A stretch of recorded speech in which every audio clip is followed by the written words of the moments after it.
welcome to my 1000 subscribers Q&A video. I wanted to thank you all immensely for the support I've been shown over the last year. When I started posting my animatics, I never expected an audience of this scale. Really, I was just posting about my original characters so I could better portray the stories I've been cooking up in my brain. Then I post an animatic for a musical I've been listening to, and next thing you know everything just changes.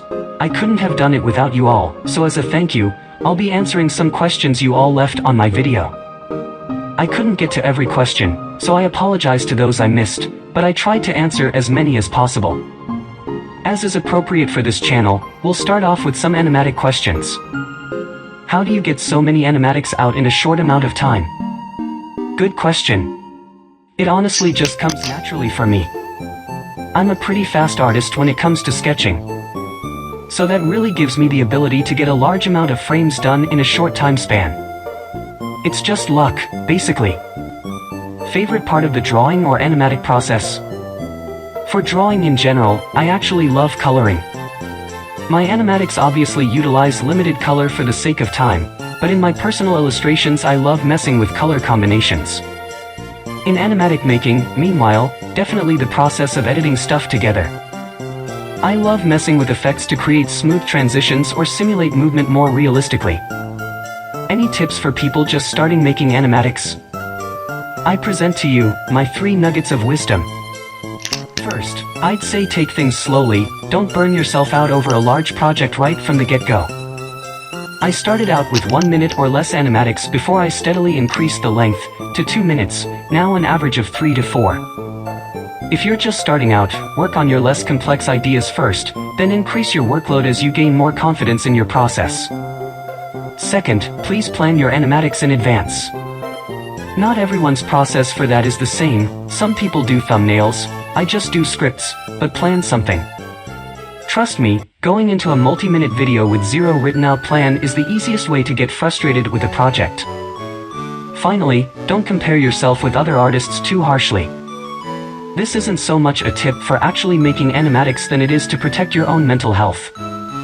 It can be easy to look at artists who've been working longer than you and wonder why you don't have the same skill, success, etc.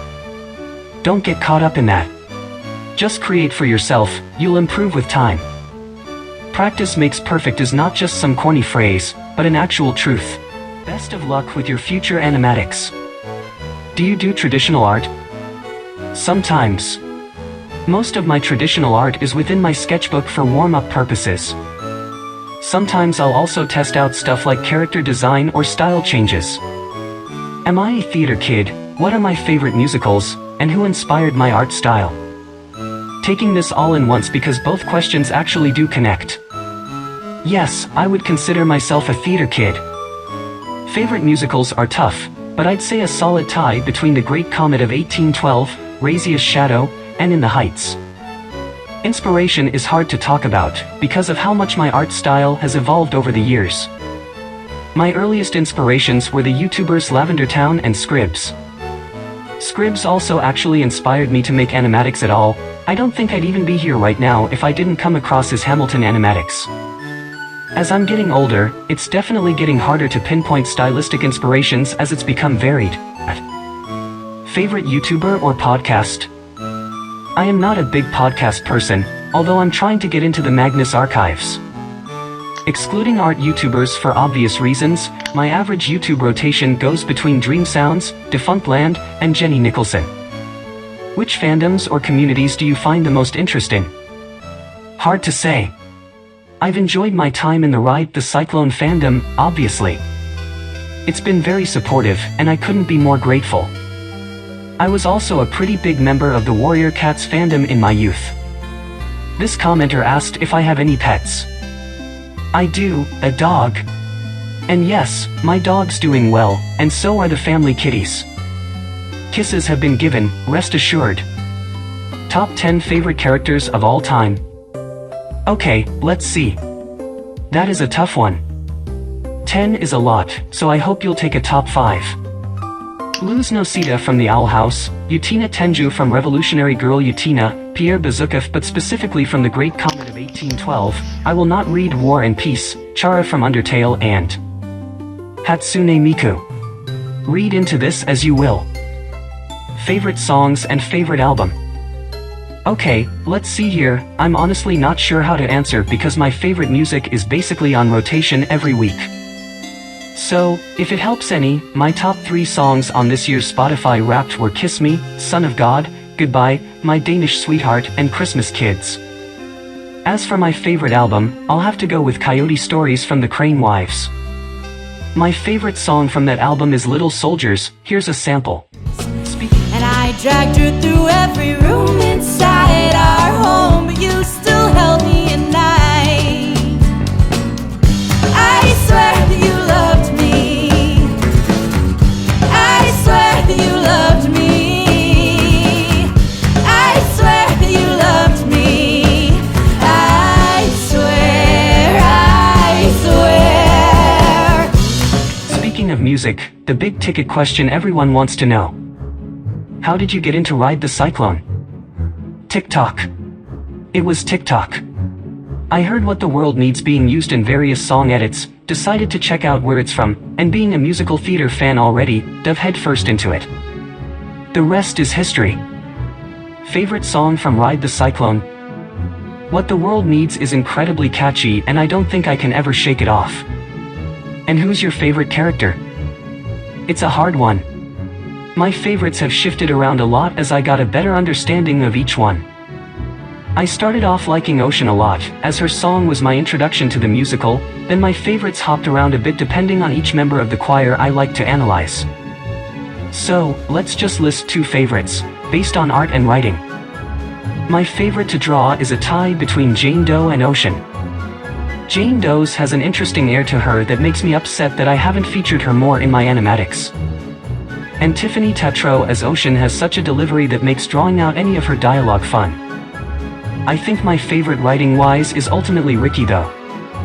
I can connect with the way he found comfort in the fantasy world he created in his head, and I think that him conceding is a really strong moment in the musical that really drives home the themes.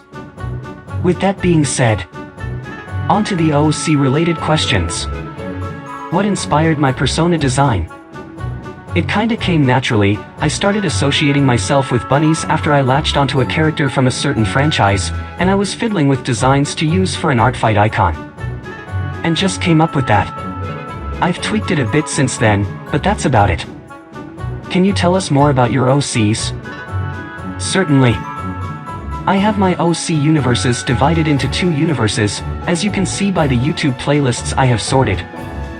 Consider these titles more working titles for organizational purposes, nothing more. I call them universes and not just stories, as both of them are removed from our reality as we know it, and are honestly so extensive in my mind they're not just stories, if that makes sense. Dayscape was my first universe, and the story is kind of hard to explain because of how much I've been rewriting it. It was originally a Warrior Cats OC story, based on the Omen of the Stars arc, which evolved into a human alternate universe, and now it's kind of all over the place. The main thing you need to know is there's 3 main characters, Ika, Ano, and Heel. They all had their lives ruined by ghosts and are trying to pick up the pieces and start anew, which is harder than it sounds. I'll share more about this one when I get it running again, but it's kind of on the back burner right now. My second universe is Vivid, which has a lot more of a clear outline. This is technically a 2-part story, with the second part still in an earlier stage of development, so I can't share much about that right now. What I can share with you is what's shown in my already posted videos. As a quick aside here, if you haven't watched the animatics in that playlist yet, I highly recommend you do, as I worked really hard on them. And if you have and you want to know what's going on, here is the long-awaited explanation. Starting with the Christmas Kids animatic, we're introduced to Samuel and Rose. They're a happy pair, and everything seems to be going well for them. Meanwhile, Samuel is working independently on crafting an android. It's a success, and the android is named Nerva. This android subsequently runs away, because she comes to the conclusion that remaining under the control of a human limits her own survival, something she is made to prioritize. She comes across Ash, who's looking for more out of life after a series of dead-end jobs, and Ash quickly decides she wants to help Nerva. Although she claims it's out of altruism, Ash prioritizes feeling like a good person over actually helping Nerva, and Nerva eventually has enough and rejects further help from her. In the far future, they reconcile, but that's neither here nor there. Meanwhile, Samuel is on a paranoid spiral trying desperately to get Nerva back. Law enforcement doesn't help, taking it into his own hands only makes things worse, and eventually, having courts legally decide that Nerva constitutes as a citizen, he is forced to give up. Rose, through all this, had been trying to support her husband, but became slowly disillusioned. She's been neglected when pregnant with their child, faced the brunt of Sam's breakdowns while dealing with all his struggles, and so on. Although wavering, as she didn't have much of a support system outside of her marriage, and wanting to stay together for the sake of their kid, she decides she can't take it anymore. And tells him she's leaving. Samuel, of course, takes this well. He threatens to off himself, then accidentally shoots her. There's a happy end to all this eventually, and Sam gets his comeuppance. But that's in part 2, which I'm still working on. Phew, that was a hefty explanation. Characters that you like drawing the most and least? Answering this for my characters this time, as I already answered it in the Ride the Cyclone section. My favorite is definitely Samuel, no particular reason, he's just fun to draw. My least favorite, meanwhile, is honestly Heel from the Dayscape universe. This is solely because I keep forgetting which way his hair parts and it switches every time I draw him. Are there any other OCs that you have besides the ones posted in your videos? Kind of. I have a few characters floating around, but I mainly put forward most of my time to the characters within my main 2 stories. I have these guys though. Not sure what their deal is, but I have them. That's about it, sorry. Finally. How do you feel about almost or already reaching 1,000 subscribers? It feels kind of unreal, to be honest. I've had internet access for as long as I could remember. I was literally using YouTube before I even went into school. Being a YouTuber was actually my dream as a kid, and then it was just being an artist people knew. Now there's actually all of you, not just here for my fan art but for my own characters, which I truly never expected. So to put it in one word, I'm thankful. I'm so thankful to each and every one of you for the kind comments and insightful analysis. My friends can even make a testament to how much I've been freaking out over all this. And with that, this Q&A comes to a close. I appreciate every question I've received, and I hope this video sheds more light onto the person behind this silly channel. This was really fun, and I hope to do more special videos like this for other milestones.